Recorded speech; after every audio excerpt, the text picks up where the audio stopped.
A sad remark was once made. The sad remark was that when this world was created, an instruction manual didn't come with it. We're going to do something about that. We're going to discover, first of all, that the instruction manual that is needed for inner transformation must be vertical, not horizontal. You must look upward, not sideways.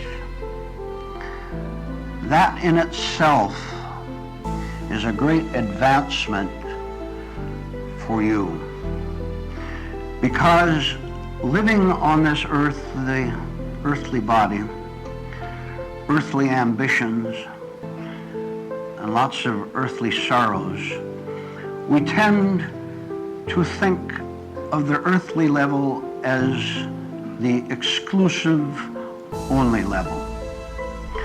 We get used to looking sideways instead of looking up. And when you invite someone to take the upward glance to see the higher and only solution, when you invite someone to do that, they hesitate, they balk, because they're not used to doing it, and it seems so strange. We're all so used to looking around on our own earthly level for answers, for relief, solutions. And if we look for them on our level, we're going to find only our level and not what our heart and what our spirit really needs. You would do well to keep in mind that you're going to have to make a personal and individual effort to look up. I'm speaking inwardly, of course. You're going to have to give yourself one jolt after another in order to depart from looking on your level out there for the solution in money, for the solution in more friends or a change of residence.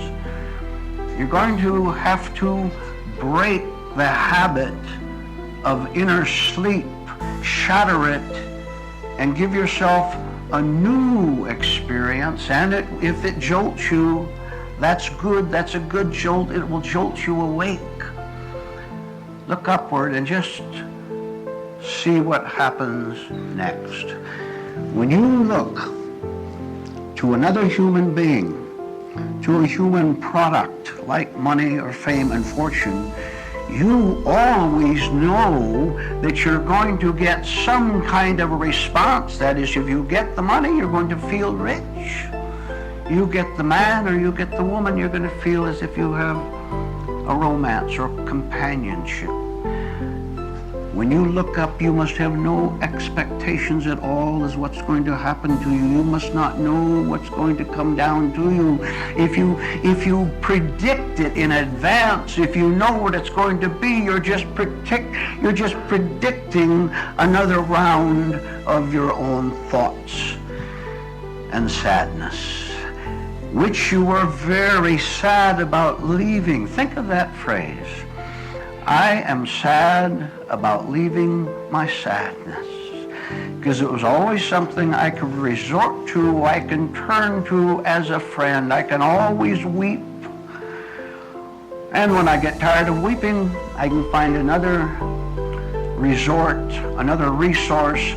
I can lash out at someone for what they did to me, and all the time you are horizontal, and that's where you will stay unless you get so tired of playing the subtle self-deceptive game with yourself that you say, I'm going to make individual effort with individual responsibility. I said individual, personal, you. I'm going to do it for myself. Now, that phrase taken in the right way at the start, can lead you finally, listen to this, when you say, I'm going to do it all by myself, it will lead you to the point, guess what? Where you see you can't do anything for yourself or by yourself, and you must reach that stage. That is the only thing that's going to make you want to look up higher than yourself. Nevertheless, the virtues of individual effort, individual work, self-responsibility, they are virtues, and you should start using them. You should start valuing them more. Let's see. What can I do for myself this time that I used to ask someone else to do? I want you to notice in daily ordinary tasks, down at the office, at home, how often you take the easy way out. I'm talking about earthly things now. Dear, where's the pair of scissors? Why don't you go look for the pair of scissors? In your whole life, it never occurred to you to go look for them. You want the easy way. He'll get the scissors for me. What's he do if he refuses you? Now you have to do the work yourself. Do it on your own initiative. I am very, very serious.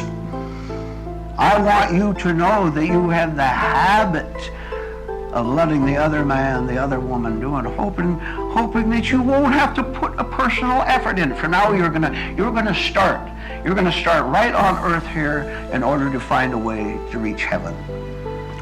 You're going to have to allow heavenly influences, powers, and be receptive to them. If you want to reach heaven, you can't take the Chattanooga choo-choo. You have to take the vertical step. Now, question. How many of you men were once a boy? Question. All right. Oh, we're going to get right down to it. As a boy, I'm illustrating a point. As a boy, a little boy, do you remember, men, do you remember the first time you had to button your shirt all by yourself? Mama used to do it for you, Papa occasionally. Finally, Mama said, do it yourself. Oh! As children, we're always resisting efforts to do something for ourselves. And so you struggled with it. You used your fingers, which are pretty thick. And the first 5 times, you know what happened? You men will remember this. You buttoned the shirt, and you got it all just right, you thought, and you found out at the bottom there was an empty buttonhole down there. And one side of the shirt was longer than the other. The point being this, spiritually as well as in buttoning your shirt. Oh, by the way, how many of you men got it by the time you were 18? No. Whether it's your clothing or anything else, we have to learn from experience. And I'll tell you something absolutely fascinating. For the first 30 years of you working spiritually, you're going to run into tens of thousands of problems you didn't even know you had. You're going to know shockingly that you're walking in a circle instead of walking upward. And as evidence of walking in a circle, have you noticed how you meet the same experiences, the same frustrations, oh yes, and the same feelings of aching loneliness, even when you're with other people or have got something exciting to do? Human beings spend their whole lives keeping loneliness at bay, keeping it back, not wanting to suffer from it. But listen to this.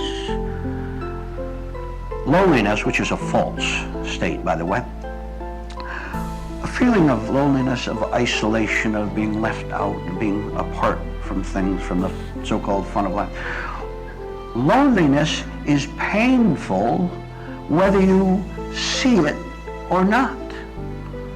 A wolf in his cave, hidden from the public, is still a vicious wolf. he comes out, he's still a vicious wolf. But if you will work on yourself to where you can know that you're lonely, you know it consciously, you can see it. You can sit at home some night and you feel empty and the TV is boring and you wonder if there's ever going to be an ending to the heartache. If you can see that loneliness, just look at it, watch it circulate throughout you. You could have your first clue as to the right thing to do about it, which is to not believe in it. I didn't say push it away. I said do the opposite of it. Let it overwhelm you, not fighting it evermore, not turning on the TV, not arguing with yourself over something. I'll tell you some spiritual magic. I just picked loneliness. You can pick any other negative state that you want. When loneliness is allowed to come up from the surface of your being, with all the force it wants, you let it overwhelm you, but you know that it's overwhelming you. I'll tell you, it will vanish forever. Now, if you're lonely, you know what you can do. And you know what you can't do. You're not going to explain it away anymore. You're not going to pretend that the next boyfriend is going to do it, or the next religious idea is going to do it, or the next TV sports program is going to do it. You're going to understand that you don't understand loneliness and the tremendous heartache that goes with it and the fear that goes with it. I'm going to say it one more time. It is an absolute fact that if you really want to get rid of the heartache of feeling isolated, of feeling left out of life, I put that all in the one word, loneliness. If you really want that more than you want anything else in your mind and in your emotions, if you want it, you can have it. How? Right back again. Individual means you, not the crowd, not the group, not the mob that shouts out its slogans. Individual effort. Let's see. Effort, work. Someone once said there are 5 ways to improve yourself without work, but nobody knows what they are.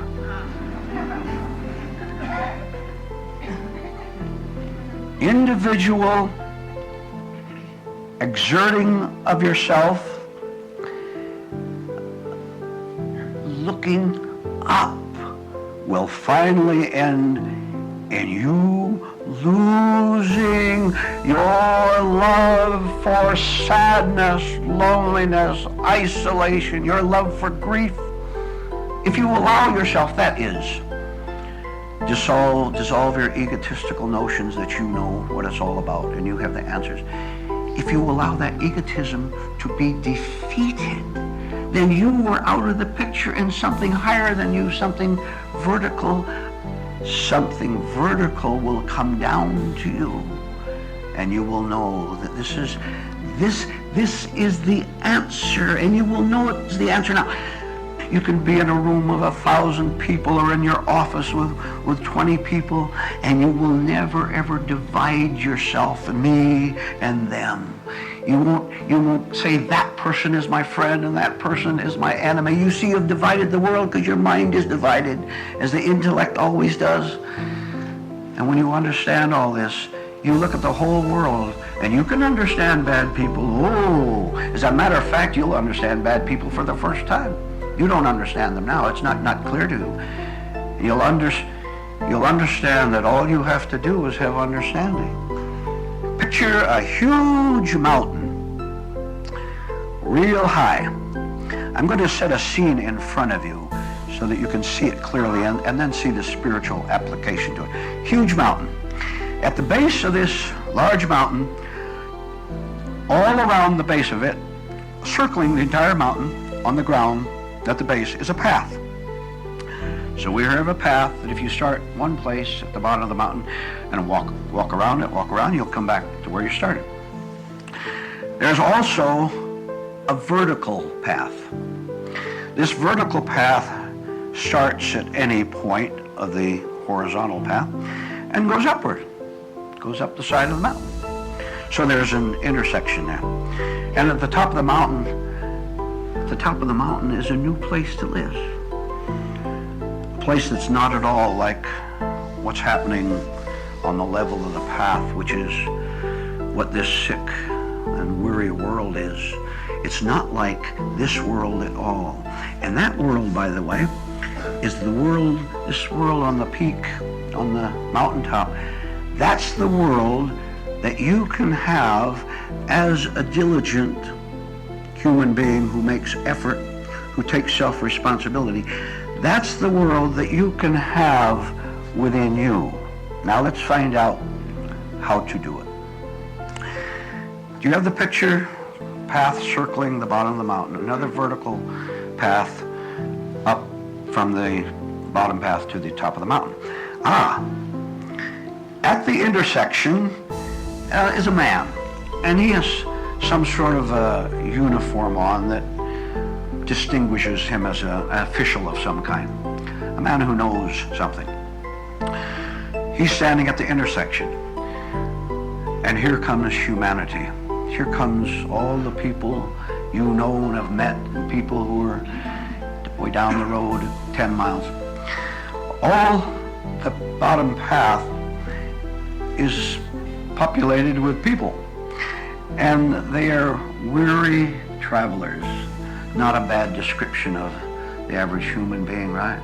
A weary traveler, with a heavy pack on his back, and not knowing where he's going, which he hides with phony smiles and cocktail parties and all the rest of the nonsense. So here are thousands of people circling the path. And the official who stands at the intersection there is very apparent, very plain. And as I said, he looks like someone who might know something. Anybody could ask him questions. And some of them did.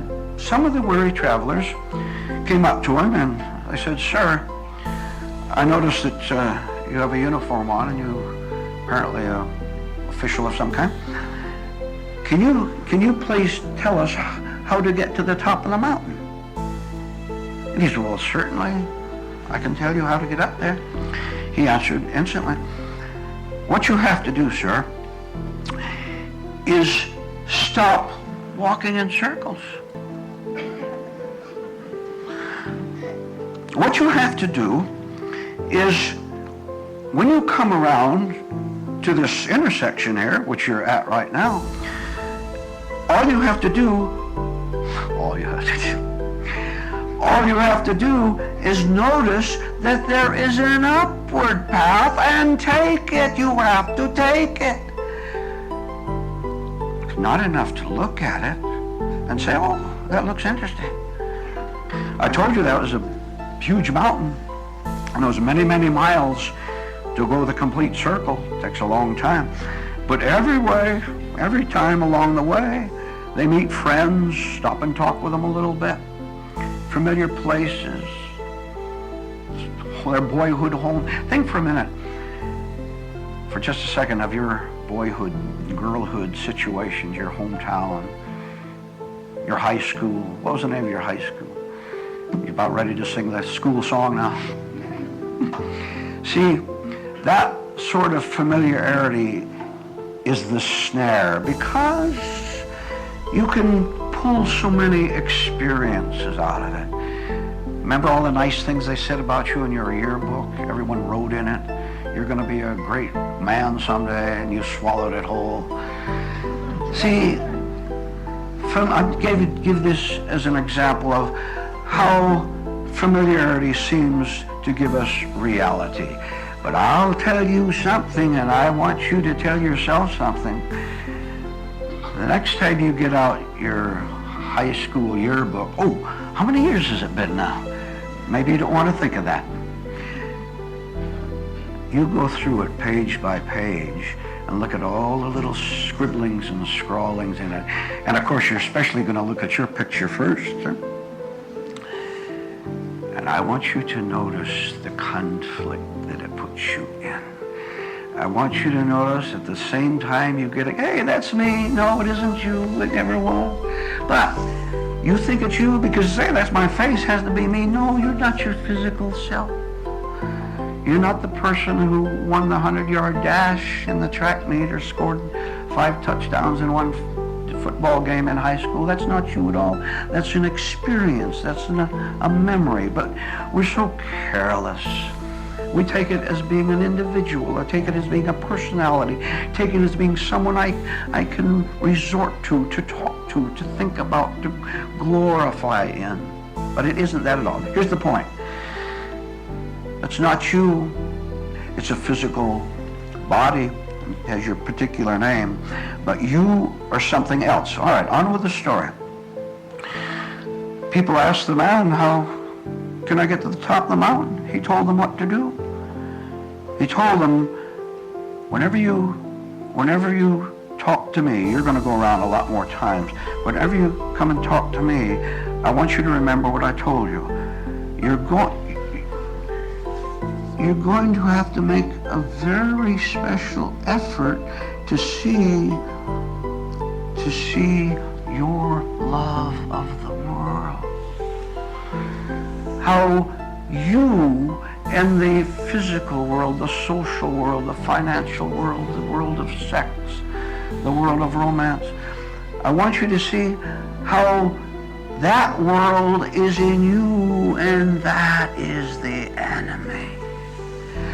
Well, human beings are pretty thick-headed, pretty hard to get through. You know what they did? Most of the people did. Thank you, sir, for your advice.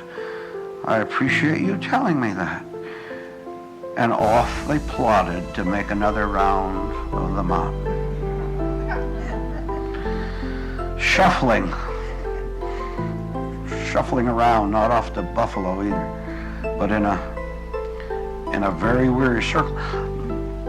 Are you responding to that? Are we getting close to home on this? You know it is. Now, this is not negative. It's negative to think it's negative. It's good to see the bad. If you want to get healed, you have to see that you have a need of healing. So they plodded around and around. Every once in a while, something different would happen. Most of them just went on by, talked to their friends 2 miles down the road, loved their sadness. But every once in a while, and I want you to be that once in a while, every once in a while, someone would come up to the intersection there, and they would remember that of the thousands of times they came to the intersection, over the period of time, they dimly remembered that the official was there, and they dimly remembered the advice he had given, which is to stop where you are. Not another step. If you go past the intersection, you have to go way around again. You know very well that you have to do something different. You have to take individual responsibility. You have to take personal effort to do something new, something different. Now, I'll tell you how it will work. You come up to the intersection, and oh, are you tired? That is good if you are tired of fighting, tired of arguing, tired of resisting. But you're so weary. You're so weary, you're going to dare to discover if there is an intelligence higher than your own. You look at that thought.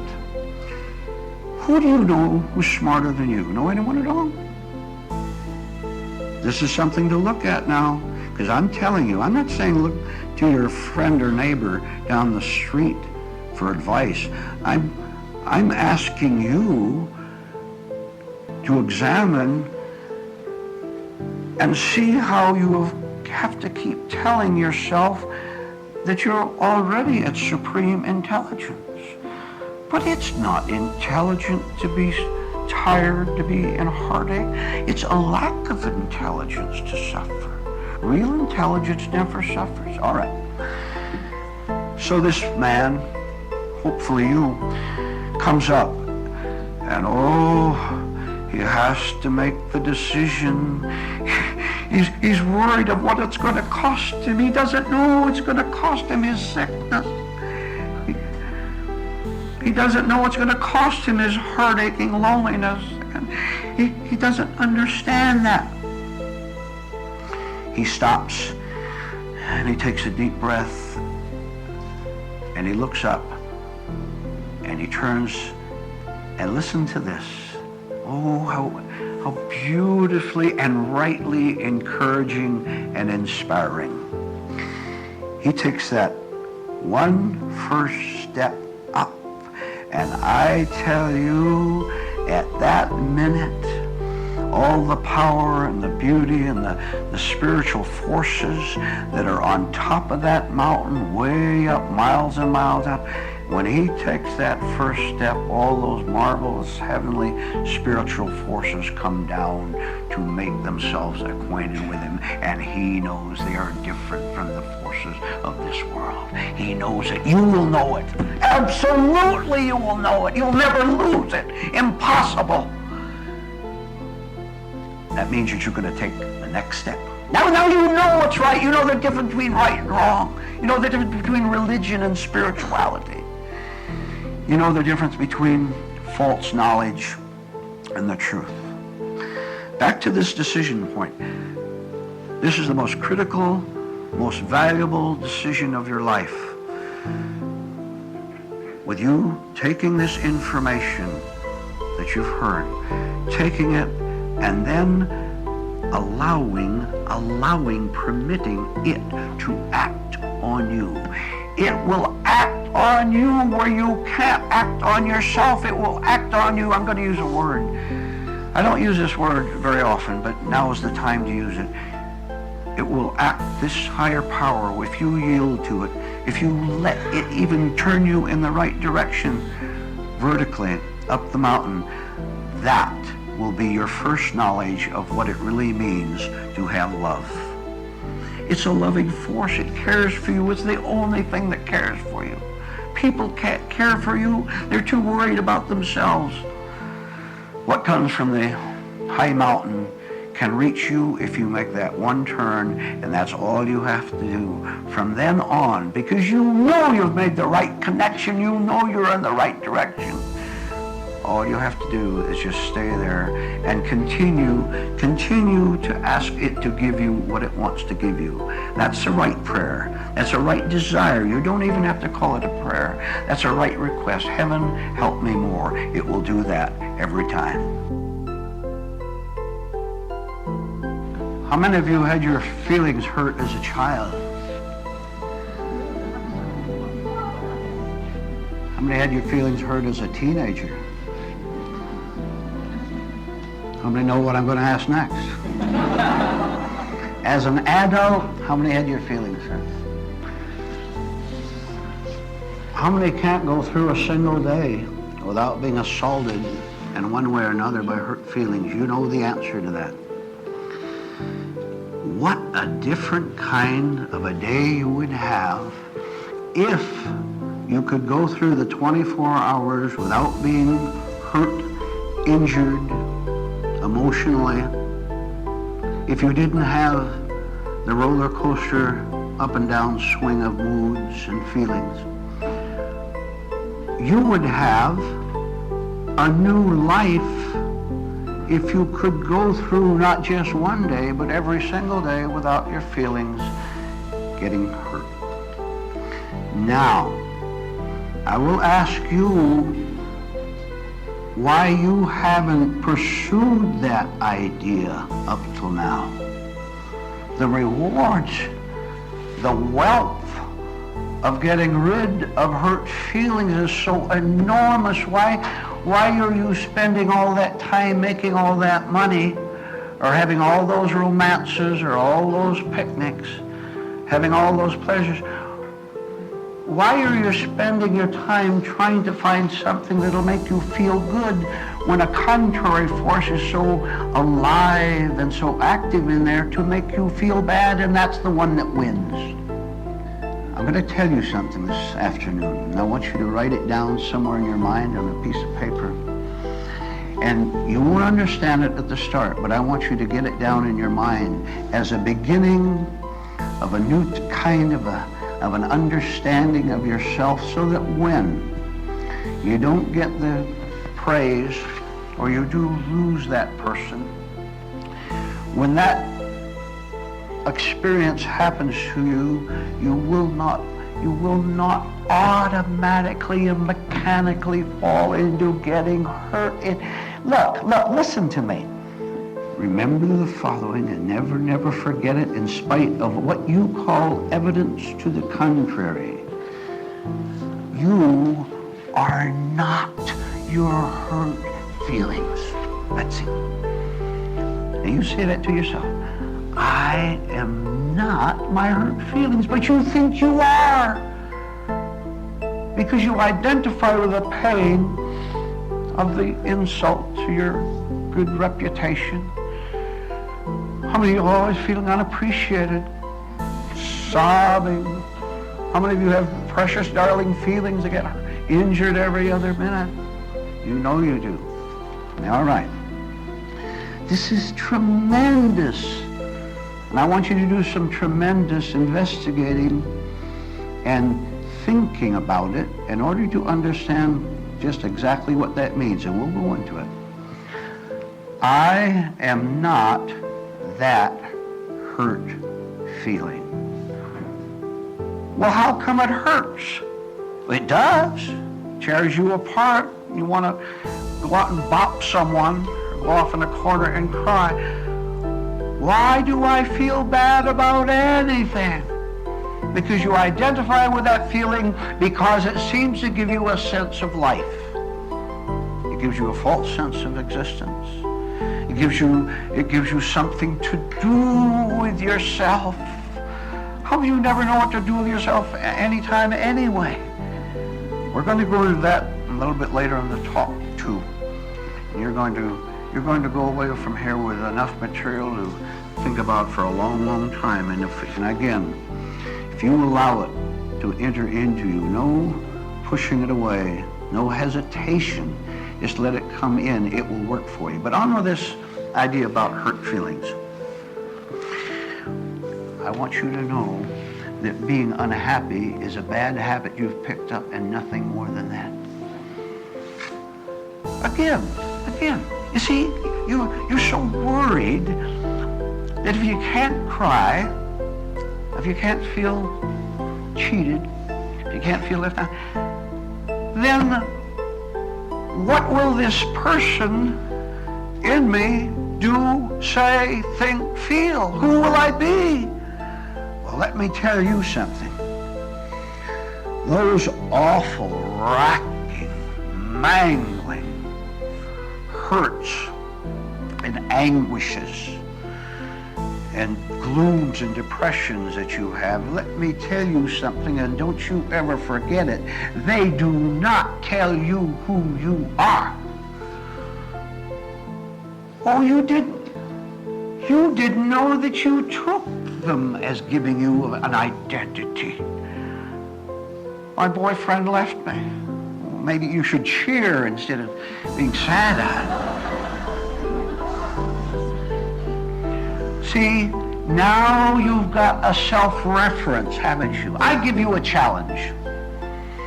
The next time anything bad of any time happens to you, I'm not talking about physical injuries, things like that, obviously. We're talking about psychological, spiritual, mental areas. Next time something comes to you and you were just about ready to feel bad, feel sorrowful, feel gloomy about it, just don't do it. I'll tell you what will happen. You will have taken the first step toward being an authentic human being who has a spirit of reality, who has a higher spirit than your mind can ever give you, than this world can ever give you. You will have the beginning of something that very few of your friends are ever going to work hard to find or even be interested in. But when you make that first faint effort, you might fail 5,000 times. You make that first effort to not enjoy being indignant, being persecuted. Say, I am not going to try to find an identity in being left out. I am simply not going to go along with that spurious, false, punishing emotion anymore, just to see what happens. Just to see what happens in place of the old experience. You know what happened in the other case.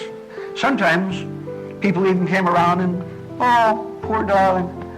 Oh, I'm the center of attention. You know very well how many things you do to attract attention to yourself. Why do you need to attract attention? Because you don't know who you are, that's why, and you're trying to prove it. You never will prove it that way. New experience. It's like 6 people standing at the edge of a pond and throwing rocks out into the pond, in the water. And there's 6 vibrations of the water, isn't there, as the water spreads around the stone. What happens when one circular vibration of the water meets another one? They bump, don't they? People angrily throws the stones in the ponds and those vibrations meet. That simple little illustration, angry people throwing stones into the water and meeting each other's vibrations, clashes, quarrelings.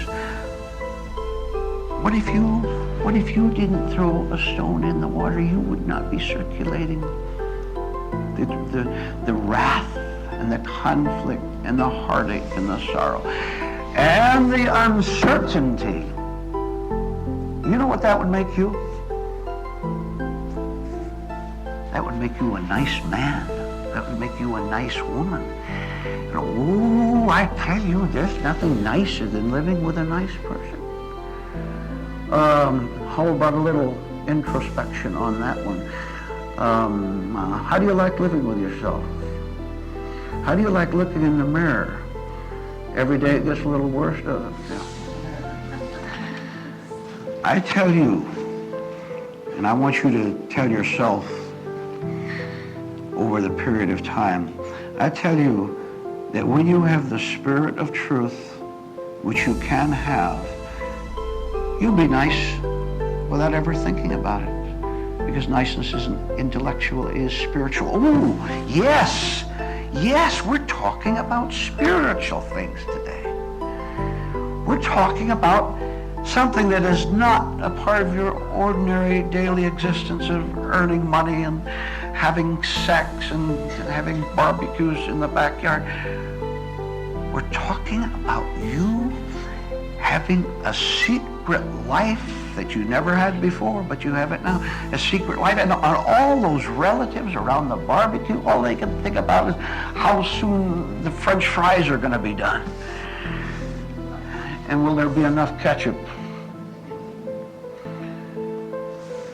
You'll be walking around that backyard with 20 or 30 other people, and you know what you'll be doing? I'll tell you what.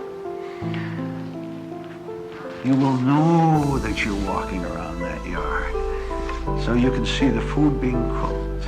You can see the people shouting over there and having fun, what they call fun. And you see one man, he has a real hard face, and you know that he's got a hard heart, and that's the reason he has a hard face. And you are not involved in a single one of the hurt feelings that they are sending out in a circle in that room or outside. This is what is called being a free human being. These are virtues and powers, and I'm reading the word that describes the virtue and power, and you can have it because when you have the word, you can then go beyond the word itself, the sound and the writing of it, and live the word, live the meaning of it. 20 very valuable words in your spiritual dictionary. Give one, as I read it, a little thought before I go on to the next one. Attention, quietness, receptive, honesty, authentic, simplicity, release, persistence, spiritual, relaxation, healthy, choice, independence, daring, perception, logic, sincerity, reveal, awaken, pleasantness. I'm going to tell you a spiritual parable. See how many of these words and virtues you can find in it. And the story I'm going to tell you can be the biography of any man or woman who is dissatisfied with his life. How many are dissatisfied with your life? You know you are. You have so many questions and so few answers. Listen to this and you'll find the answers.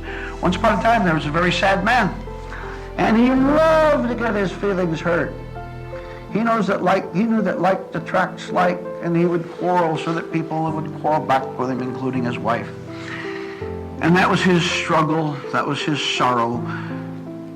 And the poor man just didn't know any better. And worse than that, he never ever questioned his condition. He never ever said, I just wonder if I might find something higher than myself, because it hurts so bad. But then he said, hey, I love this hurt. I can do something with it. It gives me a direction. I can blast somebody. Time came when it finally came to him that he had better do something about his life before it got any later. So he looked around, searched around. He heard there was a certain wise man who lived over in a certain area. So he went to the wise man and poured out his heart and his story to him and asked him what he could do about his sad, directionless, and meaningless life. The wise man said, well, certainly there's an answer. Where have you been? I've been here for centuries. Where have you been? The man said, I'll tell you what you have to do. There's a place called the Garden of True Wisdom, and it's in a remote part of a mountain on a plateau some distance from here.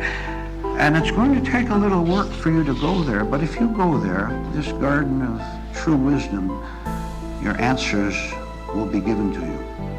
Everything your heart wants, not your head, not your pocketbook, but everything your heart wants will be there for you. Oh, he thanked the wise man. He asked for his directions, and he put a pack on his back and supplied himself as he should. And it was a pretty rough trip. Go way back into the deepest part of the peaks and valleys. Long journey. That is symbolic of you having to make a resolve to keep going no matter what happens. No matter how hard the task is, you're going to have to put your love for truth, your love for purity, for innocence, your love for revelation. Remember the list. You're going to have to put your love, you're going to have to put your love for cleanliness first of all. That'll keep you going. So the man did go, and went, and he arrived. He arrived at the plateau.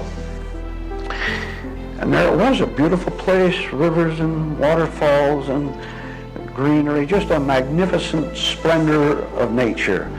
A million miles, seemed like it was a million miles above this earth. Unspoiled nature. So when he got there was paths and there were benches, and he was all alone. Oh yes. Why was he all alone? Because there is something in you that senses that your task is your task, and your husband can't do it for you, and your wife can't do it for you, and mama and papa can't do it for you, and the book can't do it for you, and that teacher can't do it for you. You have to allow God, truth, reality to do it for you. Oh, he was so excited.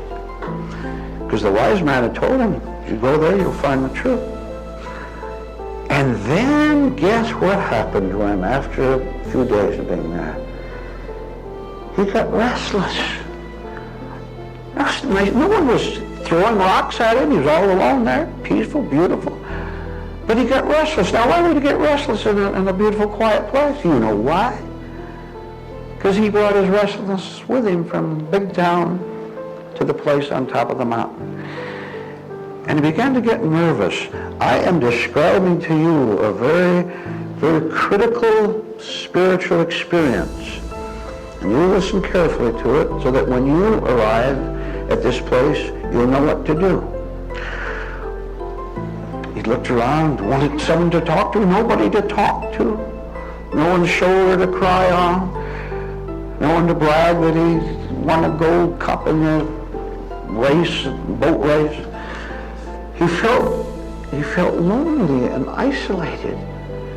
And he felt that he should do something about it. So he went all the way back to the wise man and asking him, Sir, I found the garden of pure truth that you told me about. I found it. But what am I supposed to do there? Admittedly, it's a marvelous place to be. Skies, beautiful, clouds, everything beautiful. But what am I supposed to do there? You listen to the answer that wise man gave to him. He said, don't fear having nothing to do. Oh, that terrified him. He said, you're the wise man, I'm the idiot. So I'll go back and try it again. So the second trip, went back again. And he sat down on the bench. Now the wise man said, don't do anything. I know some of you I know it's beginning to seep through a little bit. Some of you are getting a little bit ahead. That's all right, that's good. You're responding before I say it, that's good. I hope you respond after I say it. He sat down on one of the nice, pretty benches they had there. Now, the wise man said, don't do anything to solve my problems. Don't do anything to be happy. Oh, I'll tell you, when you get to this stage where you have obeyed the voice of wisdom which says don't do anything to solve your problems, and you continue to obey that wisdom, your problems will fall away because you will fall away. See? Let's look at it very closely. What do you do when you have hurt feelings? You feel as if life is passing you by. What do? You do something about it. You get an ambition. You get a new friend. You get a new romance. And the love boat turns into a battleship. See, you have learned today. Remember the word reveal in the list? It's been revealed to you that it is your doing of something that works everything. Look. Action is supposed to be intelligent. Shall I pause a little longer on that? Now look, you know very well in your heart what I'm getting at. Now I want you to bring it up, become more conscious of it. Do you think, have you ever had someone who got you into trouble? How many ever met someone who got you into trouble? You have. To live is to get into trouble. All right. Now, did you expect that person who got you into trouble to save you from the trouble? You may have, and that was the second mistake, wasn't it? Ladies, how about that man? Oh, did you ladies respond to that? Silently, thank heaven. So he sat there, quarreled, got mad, wished he'd never gone to the wise man in the first place. Oh, but thank heaven, heaven would not let him go back to the world again. I hope every single one of you is the place where you can never go back to the world completely again. You'll go back, oh yes. You'll fall down and you'll get angry. And you'll blame other people. And you'll explain to yourself all day long that you don't need new explanation. And all the time, if you keep the honesty on that list, if you keep that honesty foremost, that will prevent you from going all the way back. No, he stayed there. And you know what he did? He did nothing, and that put him through a wrenching experience that finally gave him a soul. Well, when the ego self, when the artificial nature is seen through and dissolved by reality, where's the difficulties? Where's the fear of growing older? Where's the feeling of being left out of exciting sex experiences like all those boys in high school and college and the army and the factory had, and you can't even talk to a girl, you're so shy. And there's an awful lot of rage in there. What if you shattered the artificial self? What would there be left? There would be something that would be, I'm going to say this in several different ways. There would be something that would be a new you. There would be something that you'd never have to keep in place, because truth, reality keeps itself in place, and if you are with it, it keeps you in place. You don't have to worry about anything, past, present, or future,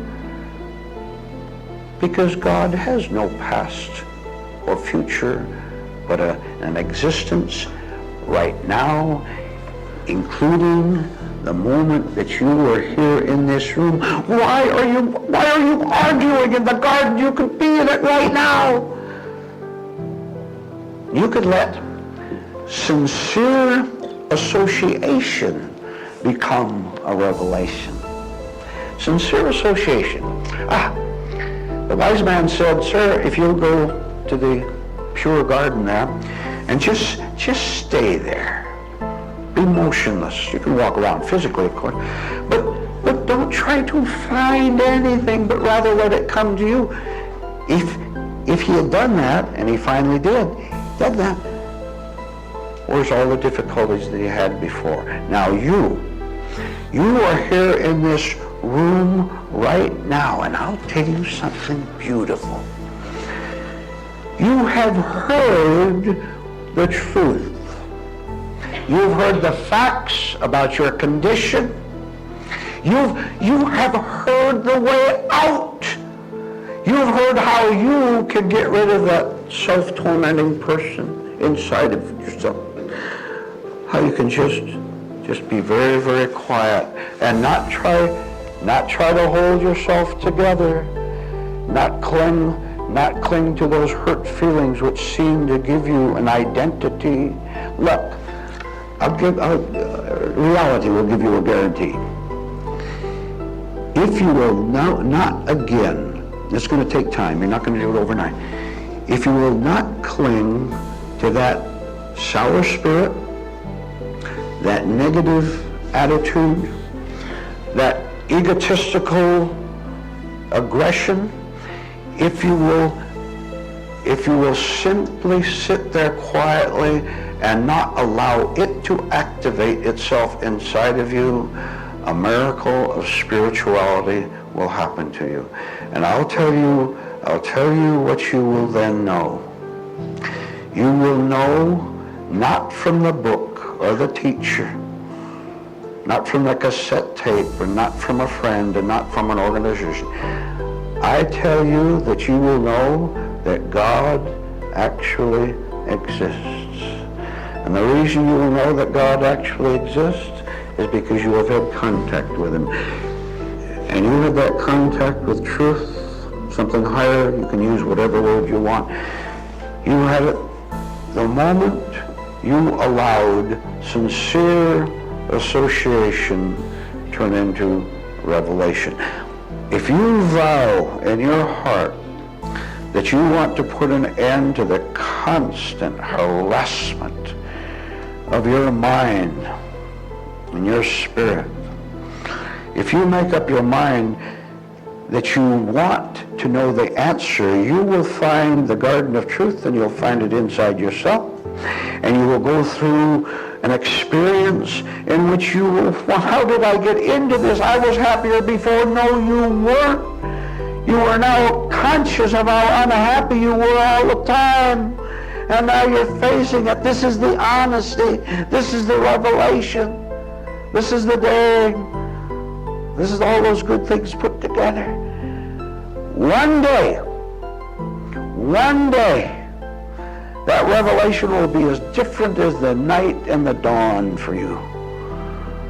You begin to catch on to things you didn't know existed. And of course you didn't know they existed, but now you do know because they're inside of you. You're feeling them, you're living them. All right.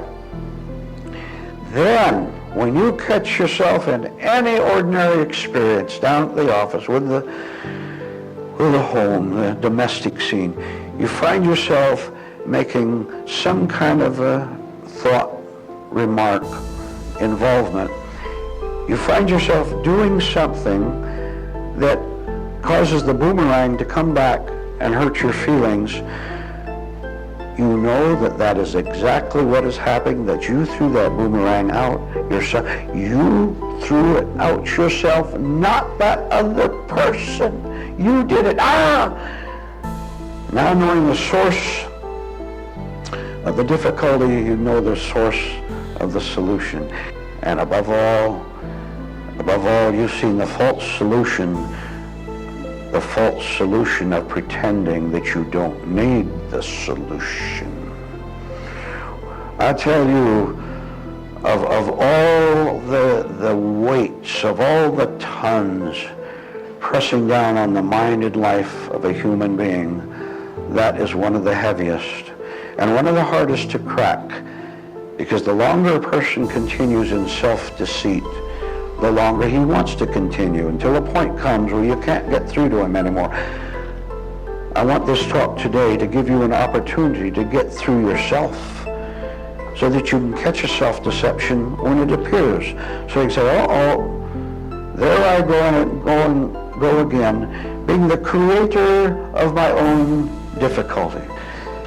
Anything that hurts me. Well, who else? If you feel wounded, you feel wounded. This is an amazing truth and an astonishing discovery, where you finally see that whatever is bad for you is bad for you. You thought it was good, because now you could blame someone and think you felt better. No, you didn't. You just drove the wound deeper inside of you. Please remember those 20 points. Practice them. See them as you go out into the world. Remember, they are indeed actual positive powers. Let them be your personal powers, and they will change you from an old person in the nature to a new person. In the storm of life, one of the most thunderous fears is the fear of loss. Men and women unconsciously, unseen by themselves, fear the loss of so many things. See if you can add a few to what I'm going to say as a means of understanding your underground nature, which is necessary to do. The fear of the loss of an opportunity, fear of losing a friend, fear of the loss of your money, on and on. Some people even fear the loss of their good looks. How many have nothing to lose?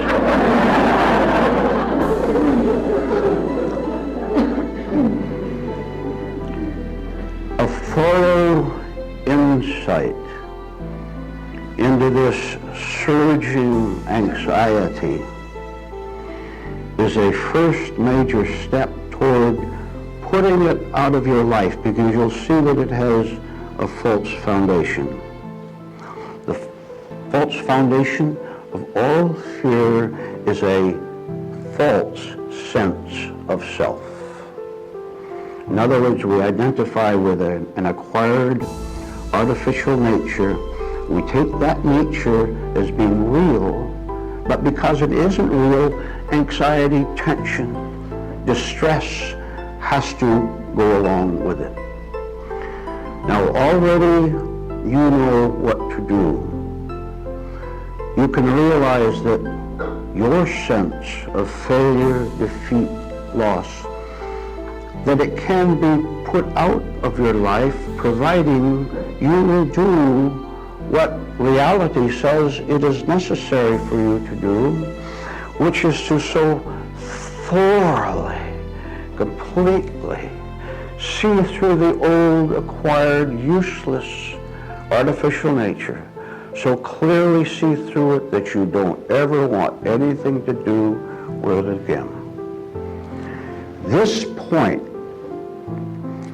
of understanding that you can no longer tolerate what you've been tolerating from yourself.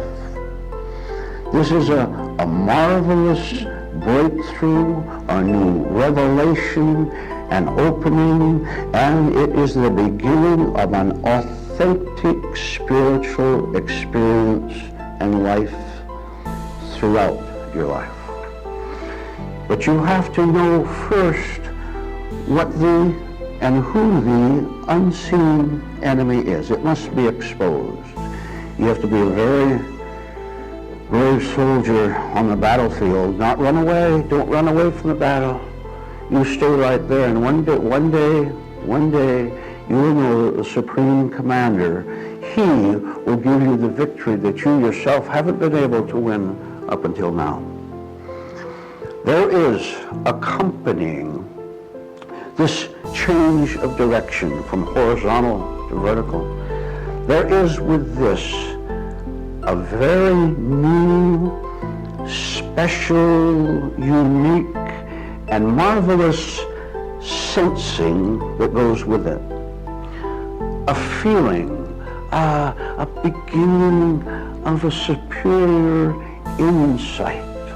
Just like in the winter, while it's still winter, and spring is starting to approach, there's a certain point where you can see this for yourself, can't you?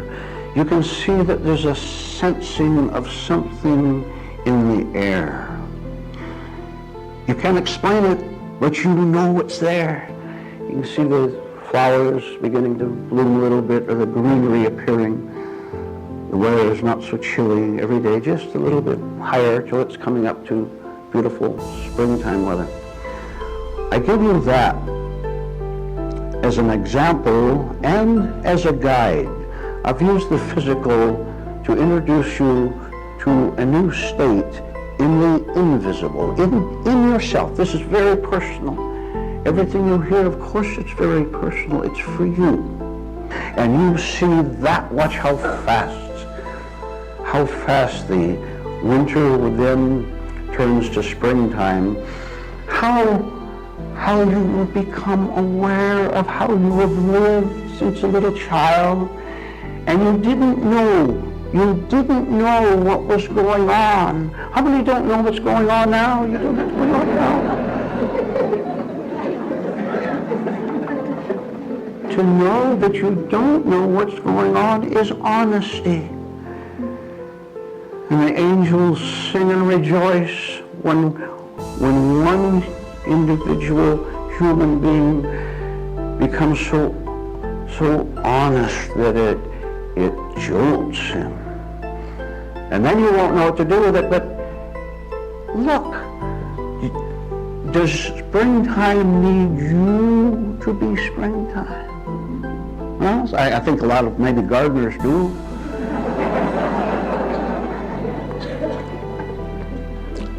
Built into natural laws of gardening, of forestry, of weather, is the fact that winter turns to spring and greenery. Built into the spiritual system of life is the fact that spiritual springtime is waiting for you to want it, and then it will appear. You don't have to create the greenery as if we can. You don't have to change the month from February to May to make it happen. What you have to do, and remember this please, what you have to do is to be tired of being cold, tired of the icy fingers of winter and the inner blizzards and storms. I tell you, if you are knowingly, consciously weary of being where you are and what you're doing, if you no longer want winter, that is tremendous. That's a request. That's a prayer. That's an acknowledgement that I can't do anything for myself, by myself. Don't be afraid of saying that. And I'll tell you something else. You don't have to say it with the desperation that I used as an illustration physically a few seconds ago. You don't have to go through that. You will go through it unless you're awake and understand that you don't have to go through it. But because we don't know, why should you be frantic and desperate and tense and nervous over inviting springtime? You should be delighted. You should be pleased. Oh, yes. You should be cheery. When's the last time you've been cheery?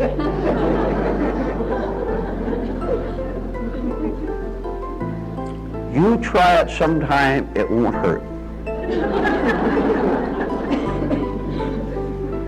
People are afraid of leaving the glum weather of winter. You know why they're afraid? Because they have not traveled internally far enough to know that there can be a new beginning, a new awakening. They have not traveled far enough in the inner, invisible spiritual calendar to know that there is a spring. I want you in this talk today, on this Sunday morning, I want you to wander inside yourself, and in all the snow and the ice and the dark clouds and the thunder and the lightning, I want you to deliberately walk into the storm, right in the middle of that big snowy icy field. You will see one little flower. One! And you can have it right this morning. If you want it. If you want it, you can have it this morning. You can have it right now. Right now. Time is no barrier. Your entire past life, how many years, whatever you've lived here on earth, that has no barrier at all. And I want you to know that you can see that one little flower coming up all around the snow. Now you know, now you know if there's one flower, there can be two, there can be 10. And you also know with the melting, this will be familiar to you, I know, with the melting of the hardened heart, then comes the melting of the ice and the snow. I'm using figures of speech and they're very apt, and I want you to connect the figures of speech and the illustrations with the internal, invisible world. You will know that something can change you for you. When you see the first buttercup, or whatever the flower is, when you see that first one, you know very well you don't have to hasten spring. You don't have to do anything about it. You just have to, in either case, whether it's a physical world or the interior invisible world, you just have to, this will sound familiar to you, make it meaningful as well. When you see that first flower, you know all you have to do is wait on God. Isn't that nice? Isn't that nice to know you don't have to get the shovel and try to get the snow out of the way yourself? See how much, can you take that one thought and see how much effort you're putting into your life, that it is doing nothing for you except wearing you out. You considered home, which means to sit where you belong inside yourself. And as long as you do not make an effort yourself to hasten spring, if you make no effort yourself, everything will be done for you. It won't work until you stop work.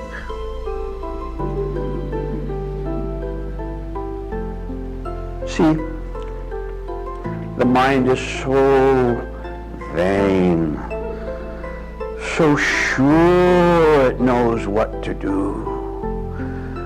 The book had 10 steps to happiness. The trouble is, last week it was 5 steps to happiness. But then they increased it by 5. And you're worried it's going to be 100 steps to happiness next time. All right. Work to do. And I've already given a light indication that your primary preliminary work is to identify what within you is preventing you from allowing springtime to arrive. Thoughts are going through your mind right now. You're thinking, you're reacting. What was it? What did I think? When you do that, when you're watching every minute, you'll be able to separate the winter thoughts from the springtime thoughts. Your whole inner machinery, ideas will become clearer to you, and then you'll be able to choose the one over the other. You'll be able to get yourself out of the way because you've understood that the winter was in you. And if the winter was in you, then you have to do the work. You don't have to blame anyone else anymore. Look, all this business of looking outward and even hoping that someone else can do something for you, all that will fall away by itself as your interesting, fascinating game of thought watching, emotion watching becomes both a power and a pleasure. And you can now take, as a simple fact, that you can be the strong one in any situation, no matter where you go or what you do. You can have all power, all wisdom, because you understood, first of all, that you had of yourself, of your own human personality, you had no power and no strength and no wisdom. The realization of helplessness, the realization of helplessness without the feeling of helplessness is this great secret, is the great answer. You can do it. Right now you can do it. You give up your acquired concepts about yourself. You abandon your own answers. And again, I promise you, you will have the guarantee of God Himself that the real answer, the real springtime, the real healing will come to you. There'll be no vanity in it, no pride over it, because you know from yourself when you have it that it is a gift, only a gift that you allowed to come to you. Inspiring impressions. I'd like you to take the following exercise with you as you go out of here today. Throughout your life, since you were a boy and a girl, you have had inspiring impressions. That is, you went somewhere or you read a book and you heard or read the truth. You heard the facts of the matter. They inspired you. They were inspiring impressions, but in younger years we have so many other important things to do, right? To make $1 million, to get married, all the great plans we have for life, hoping that they're going to turn out right, and there's anxiety already because they were our plans for. But I want you to think, if you can't do it now, I want you to, when you go out of here, when you have a little more time to give it full thought, I want you to think of a certain word or phrase that someone said to you, or you saw on a model on the wall, anywhere at all, and when you heard that, it gave you an inspired impression. In other words, hey, you know, that's right. That's right. And then it went away fast, right? Because you had to go on to the next business of life. You do that at home, and here's why. Because when you do that, that will start a stream of other remembrances. This is the right use of memory now. You will get other memories of how the truth spoke to you at one time, and then you went on your way. But you get a whole collection of them together. They will begin to come together into one stronger force, and it'll be very helpful to you. I'm going to give you a personal example of that. Some years ago, when I was a boy, I lived in Los Angeles, in the section of Los Angeles called the Highland Park section. And I went to Luther Burbank Junior High School on North Figueroa Street in Los Angeles, which probably some of you recognize. Junior high school, I tell you, junior high school boys, they're only interested in having a sugar donut in one hand and a bottle of pop in the other, and thinking about the baseball game, right? Oh, what do you girls think about? I'll leave that to you to answer, ladies, when you were a junior high school girl. Did you think about boys, for example, and wonder about it? The boys were wondering about you, too. One day we had a homeroom class, and you know what that is. Had a homeroom class, and the regular teacher was out of the room for the day, gone for the day. So we had a substitute teacher in the homeroom with this all-boy classroom, all boys. And he was part of the regular staff, but he was just filling in for the day. And I remember an inspiring impression that came to me, and hopefully to the other boys in there, about 30 boys, 12, 13, 14 years old. But I can see it now.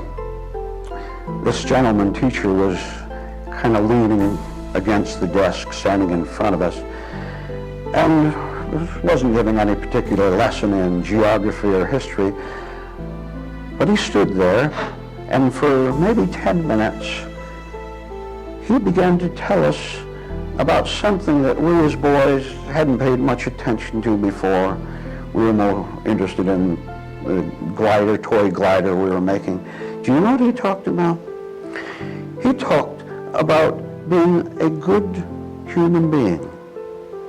He talked about there's enough sadness and sorrow in this world without us growing up and adding to it.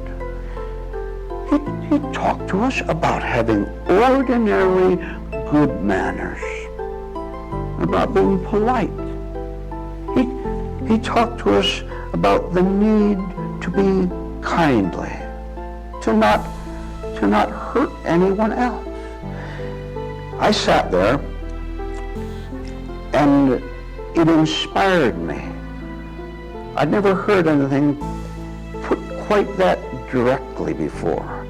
And I didn't know at the time that he was giving preliminary lessons in the higher life, in a spiritual life. Because you know, don't you, that when you're spiritual and in charge of yourself, when you know who God is and are living with the Holy Spirit, you don't have to be rude to other people. You don't have to try to take advantage of them. You have no need to be curt with them. He talked to us, boys, please, now and when you grow up, please be a pleasant man. You know that word pleasant covers so much, doesn't it? Think about it. Now, you meet someone who's pleasant. How nice. The word itself is nice. He's pleasant. That means you don't have to be afraid. You don't have to be tense over it. The man, the woman is simply pleasant. How nice. Has it ever occurred to you of the utter lack of common pleasantness and goodness and decency in this world? Human beings, men and women, are so eager to prove themselves. I've got to go out and make my mark before it gets any later. I've got to do it now. All that, the lessons and the inspiration came to me. That was a long time ago, and it was so inspiring, so marvelous. I listened to every word, and no doubt the other 29 or 30 boys in the room did the same thing. He spoke very casually, very calmly, wasn't trying to force anything down. He simply gave us the beautiful facts of the matter for our benefit. You know, I even so impressed by it that I remember the teacher's name. His name was Carl Link, C-A-R-L-L-I-N-K. Thank you, Mr. Link. He won't know, of course, that he started something in motion with those 30 boys. He didn't know that he was starting something that could eventually, as those boys grew up, begin to turn that winter time of human nature into the spiritual world, spiritual springtime. He didn't know it, but do you know what his reward was? I know what it was, and I want you to think about it. Here he was, an adult teacher, maybe taught mathematics or English. I don't know what he taught. He was just in there for a few minutes, and then those few minutes, and those 10 minutes, he gave us something literally out of this world. And you know what his reward was? And I want you to connect it with your idea of what it means to be rewarded in life. His reward was that it came from a pleasant, sincere, good nature that naturally, easily, nicely overflowed into the room. I'm sure Mr. Link also understood that he had done his part. And this is what we want to think about too. His reward was being a good man. There is none other. There is no other reward being a good man, a good woman. Don't look for it. Goodness is a virtue. Goodness is a spiritual force, a power, a gift. We know the opposite of goodness and pleasantness, don't we? Oh, do we know that? We know how we feel persecuted, or we feel that we know all there is to know, don't have to learn anything new. We know all about that. And we also should have an awakening of how a negative spirit, a nice inner nature, how badly it hurts. Oh, listen to this. When we are good, when we are not, I've used the name good, pleasant. That reward will last. It can't be taken away. Now, I want to ask you a question. What more do you want from life than to be true, than to be pure, than to be a nice person to live with yourself? When you are, there will be no need to go out and preach and teach to the world. Your goodness will naturally overflow. Oh, I tell you, people will be very surprised to meet you when you're good. It's such a rare commodity. But they really will. People you go into a room full of strangers that, the first thing they do? They look at you physically, look at the expression on your face, notice what you do with your hands. They're sizing you up.